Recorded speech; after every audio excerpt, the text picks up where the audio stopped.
Lately I've been watching The Watchers, and it seems like my audience is mostly male, and I guess based on my content, that's to be expected. But today's lineup of games may appeal to the opposite gender due to their artistic direction. Unfortunately, I can't speak to the non-binary crowd who watch my videos because there's no demographic for them yet, but I say welcome all to my second unique and hidden gem video for the PlayStation 4. I got 10 more titles to tackle for you today, but I promise to be brief in my reviews so we can move on to part 3. And hey, if you haven't subscribed yet and you're watching this video, it must mean that you like the content. So do a cisgender male a favor and smack around that like button with a side click of subscription goodness, and I'll keep kicking out these videos for your viewing pleasure. Let's get to it. Our first title is unique, slightly rare, and a hidden gem on this system, all in one. Child of Light, Chinese version, gives us that in-hand goodness that us collectors crave, even if we can't understand any of the story. I find it very unfortunate that you don't have an English option because it is sorely needed for this progression. It's still completely playable and the only physical version available on this platform, but I see this more as a novelty to own rather than a version I recommend picking up to play. I very much recommend downloading it while it's on sale to get the full experience. If you want to pick up an English physical version, you could if you have a PS Vita or a Nintendo Switch, and I highly recommend getting the double pack with Valiant Hearts on the Switch because that is another hidden gem that you shouldn't pass up. The hand-drawn presentation and the charming atmosphere of Child of Light really brings something special to gaming chairs around the world. It's a platforming fairy tale that has some Final Fantasy RPG elements and light puzzle-solving appeal. I, for one, downloaded the digital version to play on my PS5, and I loved this game. It's melancholy, in a Disney princess sort of way. The battling system is intuitive and gives you a meter by which you make your strikes. Timing becomes essential and fun to navigate. The ability of flight, when it is obtained, really gives Aurora the freedom to soar, explore, and break some of those chains that bind some of the platformers that are intentionally grounded. I don't see anything less than an 8 out of 10 for this well-crafted gem of an experience. On to our second, but not to be passed over title, we have Deathsmiles 1 and 2 in the strictly limited variant and limited to 1,500 copies. This version has a postcard and a manual that are fairly nice, but not a reason to go with this version necessarily. There are others that are cheaper, so use discretion when purchasing. Included are fully playable versions of both games. Each game can be completed fairly quickly, and from my recollection, took me just under 2 hours to do so. Now, let's take a look at their offerings. I'm not usually a fan of shoot-'em-up scrollers, but every now and then, a game will captivate me and throw something fresh at me to hold my interest. Deathsmiles has done just that by providing something I don't see often with its quirky humor, quick level progression, and bullet hell action that seems to phase through you at times, where I didn't know if I'd actually successfully dodged the bullet, but somehow came out unscathed. I guess what I'm trying to say is that it's forgiving, and I appreciate that, because if it wasn't, I think my review would have gone much differently. I ended up loving the thematic elements on each stage and well-designed boss encounters so much that I wanted to keep playing to see where it went next. That's the hallmark of fun, when desire gives you motivation. It's a chemical reaction in the brain that becomes unforgettable. I would say the first game is better than the second because if I want to feel festive, I would go driving around looking at neighbors' Christmas lights rather than popping in Deathsmiles 2 for my holiday fix. Devs must have been smoking the holiday hash to have incorporated that into the second title, but since I don't take them both serious anyway, I just sat back and enjoyed the ride. I give this set a 7.5 out of 10. So this particular game version was included in the Annapurna Ultimate Collection physical box set, which includes 8 titles and is pretty hard to get your hands on for under $350, but don't fret yet. It was also released separately for around $60, which in my opinion might still be too much considering its 2-hour playthrough. I think the hole in my soul grew larger after I came to this realization, but not all hope is lost. There is merit here to those Katamari Damacy seeking freaks who thrive off silly premises. In true Douglas Adams fashion, if I would have woken up today knowing I would be controlling a sentient hole, I might ask myself, was this hole made just for me? An interesting choice of entertainment is provided in Donut County as you swallow up everything small enough to fit down your glory hole, and I love it. You get story, you get zany cartoons, you get light puzzle solving, and you get larger as you go. If I have any complaints, it's that I'm not big on dialogue and there's plenty here, but a fast track button pushes past this annoyance. Not a ton of replay value here, but it is fun to plop down next to a friend or a family member and watch them navigate this experience for the first time. So for that, I give this a place on my hidden gems list and a 7 out of 10. Is this the Super Dodgeball clone I've been looking for from the days of NES? I do believe Humble Games has found a worthy, if not upgraded, answer to my question. I am so happy to have found this title because it is a blast from the past. What a great presentation we have and throwback to that era. Let's take a detour to my thoughts on this. From Brazilian developer Pocket Trap comes a sporty RPG with pizzazz. Humorous dialogue, awesome dodgeball action, and fun cartoon-like characters are the meat and potatoes of this game. Yes, nostalgia has taken a front seat here because not only did it capture the vintage Super Dodgeball feel, but also had elements of Super Spike Volleyball, which was also a childhood favorite of mine. I recommend it highly for anyone that roots for the underdog because you start at the bottom, but you quickly gain notoriety in the dodgeball ranks and have a small team you can construct to become dodgeball gods. I mean, really, who needs the cuts, scrapes, and bruises of actual dodgeball when you got this? I'm at a solid 7.5 out of 10 on this gem.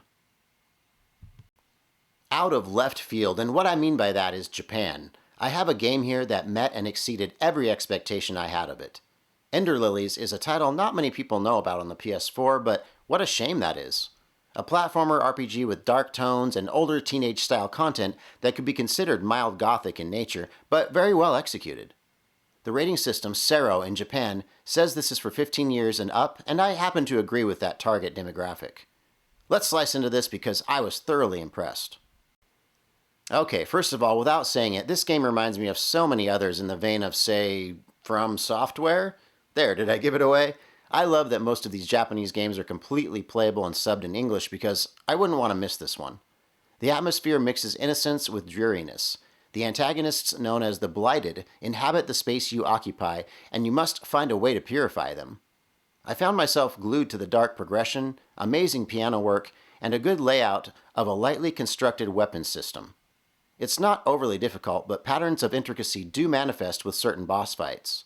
I can appreciate a game like this that doesn't slaughter you with its difficulty, but rather opens the door to telegraphing and spacing in its fight sequences. Of every game in my list of 10 today, Ender Lilies is my favorite thus far, and thus earns an 8.5 out of 10. Okay, let's replace lemmings with sheep, give it an eye-catching and controversial name, and up the difficulty with a dash of blood, shall we? This had to be on the minds of the developers in the creation process of this game. I found it a little strange that the rating was at a 16 in the UK for violence only. I guess when axes and mutilation is involved with furry land mammals, the British are a bit squeamish, but who can blame them? Sheep are so non-assuming and chill to be grinding up for sadistic pleasure. Let's see what I mean. So, am I going to hell for sending so many fur faces to the afterlife? Hey, I'm trying to save some lives here. I guess the needs of the many outweigh the needs of the few, right? That's what I keep telling myself as I make me some mutton stew here, but is all this carnage really necessary?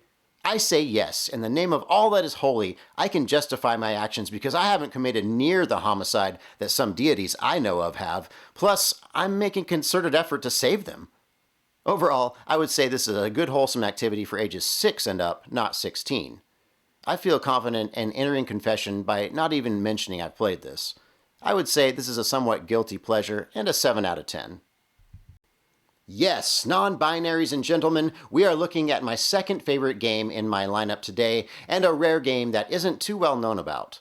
Limited to 2,000 copies on this system, I've seen this game crest the $150 mark, but typically you can get it between $70 and $80. This version has a slipcover, sticker, and a full-color manual for your lavished purchase. Let's see why it's such a fun addition to your PS4 library. Now, it takes more than your typical platforming to hold my interest when the graphics are pixelated on purpose, so I was looking for excellence, and I found it. This is my second super rare title I have played, and I have another that I will speak of in a future video. Focusing on this one, the 2D model can be a bit tricky to engage the player in story, but after playing this, I'm engaged to be married. Switching between spellcastings, swordplay, upgradable perks, story, I mean, what's not to love? It's not going to take you eons to complete, but it will give you oodles of memories that won't soon be forgotten. I give this title an 8 out of 10. Now here's a game that really caught me by surprise. A top-down, side-scrolling racing shooter? Has my PS4 deceived me? You don't usually see games like this, so after purchasing it on a whim and shifting into gear, I was running and gunning it up on the edge of my bed. With a bit of a learning curve and merging hostile traffic, I felt like Michael Douglas in Falling Down if he would have stayed in the car instead of exiting. Let's see my take.